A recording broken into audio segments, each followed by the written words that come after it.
Ludwig is probably one of the dumbest motherfuckers alive. Alright, I just got back from Ludwig's Streamer Games, and let me tell you, it was quite an experience. $10 tickets, beautiful. But there are a couple things that we need to address about the Streamer Games. Was ass. Oh, yeah. Yeah, they were pretty ass. But what would I do to fix the event? Alright, I've hosted many events throughout my high school days, throughout my college days. So I have a general experience with running these events. And there's two things you want to focus on. The coordinator side and the audience side. Because it doesn't matter how amazing the event is for the people that are running it. If the audience is not having a good time, they're not going to come back. But first, we got to talk about the pros and cons of the event. We got to see why it was good and why it was bad. Free water, amazing. They had like free plastic water bottles, beautiful. Free keepsake items. So right here, they had a bunch of like streamer cards. There you go. Yeah, like these are really cool. It's something that I could show someone to be like, yeah, I was there in person. Tickets were really cheap. Knows his audience really well. We're all broke bitches. It was crowded, but not packed. And at first I thought that was maybe like he didn't sell enough tickets, but both days sold out. I was able to actually get out of my seat and go use the bathroom or get water. There was awnings above the seats. That was really nice because we're at a football stadium with bleachers that we're sitting on, and the sun is going to beat down on you because we're going to get to that in a second. But we're in August. We're in August in California. Huge mistake. And then lastly, the microphones were good, screens were good, and the halftime show. Obviously, this is necessary for an event. Otherwise, you wouldn't hear them, you wouldn't see them, and then the halftime show is just nice. But the cons are massive. Okay, it may not seem like it, but we're just gonna go through them, and then you're gonna see why they're big. Website, the line to get in, the viewer experience, and lastly, the weather. Okay, we have a couple ways to combat this, but we're gonna get to that. Okay. Number one that needs to be fixed. The website looks nice, okay, but that's kind of where it ends. So let's talk about what it has, and then what it's missing, and then we'll go from there. Right? So it has who's participating in the games. That's good, right? If someone's trying to figure out who do I want to root for, who do I want to watch, nice, very laid out. Teams, games, about, home, and tickets. They lay it out for you perfectly. I like that. They have the name of the venue and the stadium, so you know where you're gonna go. Right? You put it into Google Maps. Easy. It has the date of the event, August 1st, August 2nd. Cool. Alright, nice and simple. List of games on which days. So if you go to the games tab, you can actually, it tells you like volleyball, archery, cubert toss. Like it tells you which days they're a part of. Very easy, very clear. So if you want to watch some games over others, you know what days to pick. Right? I like that. Where to watch. You got a nice little link there, so if you know you're not going to make it in person, like you're looking at the tickets, you're like, ooh, I can't make that, I'm going to watch it live. Makes it nice and easy for you. Socials, all of his socials, if you scroll all the way down, how to get there, that's super good. And it's really easy to buy tickets, right? It's right here. But what it's missing, right? It's missing map of directions where to park, right? I know where to go, but I had no idea where to park. My Google Maps led me to a gate that was closed. Right? So then from there, my Google Maps was useless. You kind of need like where to park as a part of this. And then maybe it doesn't need to be on the website, but it needs to be included in the ticket. Right? If it's not on the ticket, it's on the website. If it's not on the website, it's on the ticket. If it's on none, you have problems. And if it's on both, you're doing great. All right? The map of directions of where to go. We wasted time not knowing where to go because we just had the name of the venue and that was it. Right? So on your website, get a normal map and then actually draw. They do this for like LA gigs. If you ever do background acting, they'll give you a map and they'll have like this is here, and then they'll kind of draw how to get there and they'll draw where to park. Right? They're very clear about that, which is good. So I think we need a little bit more direction. It'll just make the process faster, a little bit easier for the people to know. If you tell them that parking is $20, right? You give them a heads up. Parking's not free. Now, obviously, you're in LA. Don't expect parking to be free. Biggest mistake, not having a list of what's allowed and what's not allowed. Because I saw many people bring in a bunch of things and getting sent back, that's a shitty scenario. I almost had that. Luckily, my cousin was there. I didn't even expect to see him, and he told me that I couldn't bring any of that, and he was right. I couldn't find it anywhere. It wasn't on any ticket, it wasn't on any email, it wasn't on any website posting, and I looked, I could not find it. Okay, just post it. It's not that hard, because they had a list when you got to the front of the line. Yeah, dumb motherfucker, it's too late. I already brought my fucking peanuts and my cashews and my whole buffet, and you're telling me I can't bring any of that in? You should have told me. You just should have told me, okay? You already had the list. Just take a picture of the fucking list, put it on the website, put it on the ticket. You're not the one that's having to deal with this bullshit, okay? I am. Anyway, lastly, what time the event starts and ends. The ticket tells you, so it's not a huge deal. Fix number 2, showing up, right? So I talked about how my Google Maps led me to a closed gate, right? I had no idea where to park.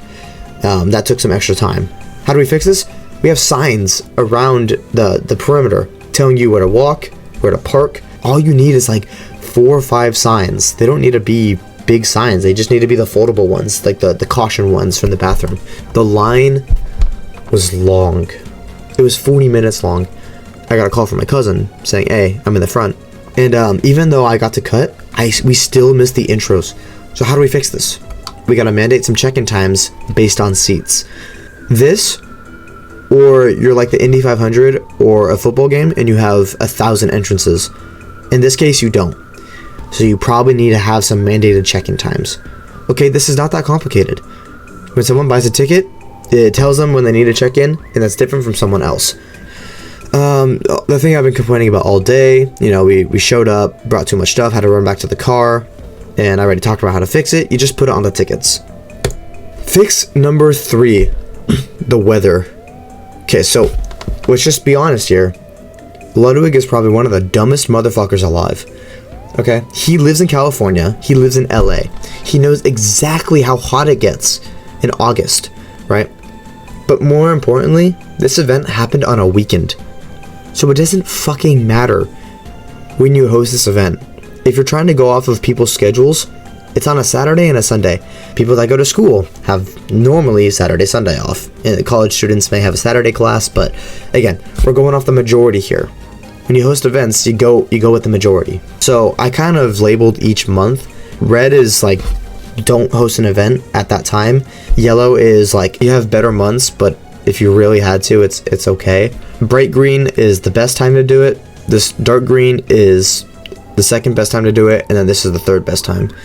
So let's go over each month and why they're not good or why they are good. I try to give some positives too, right? January, you have winter break, but you're in the holiday slum territory. Everyone's getting back from their holiday breaks or they're traveling. This isn't that cold at all, but it's rainy. You can't predict the rain. So if you can't predict the rain, don't do it in a month where there's rain. February, same thing, lots of rain. You have President's Weekend, but a lot of people travel for President's Weekend. March, right? You got some good weather, really good weather, and spring break. However, it's still rainy, and if you're doing an outside event, you cannot predict the rain. First of all, fuck this month. What the hell is in September that anyone wants or cares about? Nothing. You start school again, right? There's no breaks, Labor Day, but like you just fucking started school, so why do we care? It's hot as hell. It's just as hot as August, but August you're still in break. September is the worst month ever. November, December, these are the holiday months. You got Thanksgiving week, but that's kind of a downside actually, not an upside. Yeah, you have a break, but most people will actually hang out with their family and aren't watching streamer games. Let's hop over to July and August. And although these months are peak for tourism and summer break, the weather is not ideal. We did the streamer games in 87-degree weather. That's hot, right? That's really hot. People are sweating bullets. And again, I don't really care because I'm hot, handsome, muscular, strong, and perfect. But my fiance was getting affected. A lot of other people were getting affected. And most importantly, think about who you have in your streamer games, right? I don't think some of these streamers want to be burning their toots off in the 85-degree weather. And they could be sitting at their house with their AC and their $1 million mansion playing fucking Mecha Chameleon. These months, they're good for peak tourism, but they're just fucking hot. So don't host an event at these times. There are 2 better times to host an event, and that's May and October. Okay, May I think is a little bit worse. Most people are in town because of finals. That's also a reason why I think May is not a good month, because of finals, but the weather's still good, right? 74 is peak weather. I think that's better than October. June is also in that same boat, right? Weather is kind of the same, and this is the start of summer break. This is a good time. You could catch people right before they leave for travels, right? They graduate, they get a week off, and then you host the event. That would be phenomenal. Now, obviously, there's other things to consider, like other streamer events, you know? All right, the last fix is the in-person experience, right? If we go back, the viewer experience. This is a con. Why was it bad? Well, let's ask yourself, is it worth going in person? And what benefits do you get paying to go watch in person versus being online? I jotted down some negative experiences that I had at this event. They're very significant, right? It was very, very difficult to see. And I had a pretty high up seat. A good example is the paper airplane toss. They made all the paper airplanes in the furthest corner away from all the audience members. Was that necessary? No, it wasn't necessary. They didn't have to do that, right? You're making a fucking paper airplane. You're folding paper. You could do that closer so people can watch. Instead of having to go to the event, sit down in a seat, and then watch the damn screen instead of the fucking event in person, right? There's no reason that we're watching a screen over the event live. Musical chairs got a little complicated. I think there was just too many people on the field, right? You have cameramen, refs, commentators, participants, and it got crowded. Up until like 4 or 5 people left, this was a nightmare. And I was, this time I was standing as close as I could to the field, and I couldn't understand a single thing. And then archery itself, I think this is just a bad game to have at one of these events. But 1, it's hard to see the arrow, right? Arrows are pretty small. 2, it was on the very left corner, so unless you sat on the left, then you couldn't really see it. And the solution, right? You just bring the games closer, and you pick games that don't crowd the field. It's a simple solution. Sometimes there's a story involved with rooting for a team, and I think that happens when you buy the tickets. So like when you buy the tickets, you spin a wheel, and it tells you what team you're going to be on for the event. And what this does is it creates a community, right? So now when you're in the event, it feels like you personally chose that team, and that team is now choosing you because you're in a section full of that same community that's rooting for the same team to win. And this also helps with check-in times. This year, the Streamer Games was split into nations, right? You had Team Mexico, Team France, and then my favorite country, All-Stars. So what you could do with the check-in times is when you pick your team, or when you're randomly assigned a team, that corresponds with your checking time. So now all of the All-Stars are checking in at 1 p.m. All the French people, or all the French nation supporters, are checking in at 1:10. And then all the bibbidi bobbidi booby teams are checking in at 1:30. So you have a nice balance of, okay, now we can actually let 400 people in at a time versus 2,000 people all at once, because that does not work. This also allows the streamers, a part of the teams, to be the hype men, or the hype woman, or the hype person, right? They can be whatever hype thing they want.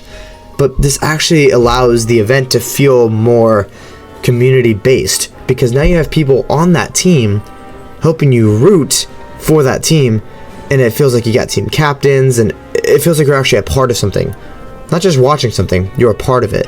And a lot of people at these events, they want to feel a part of something because they want to talk to their favorite streamer, or they want to see their favorite streamer. That's why a lot of people go to these events. So that's also, why I think seating arrangements and being a part of a team is crucial.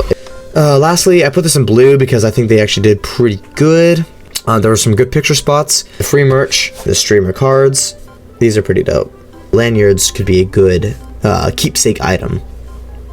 But anyway, all that being said, obviously you got to thank the person putting together the event, and that's Ludwig. Thank you for doing that. I know you don't have to do it, but you do anyway. It's never easy hosting an event, and you'll never perfect anything and please everyone. If you're watching this, you're doing good. Keep it up, but also, maybe listen to the audience. If the audience isn't saying anything, it's probably because they just were excited to see Pokemon and then go home. So most people don't complain because they just want to see their streamers, but I'm coming in with the perspective that I don't know these streamers. I want to watch a good event.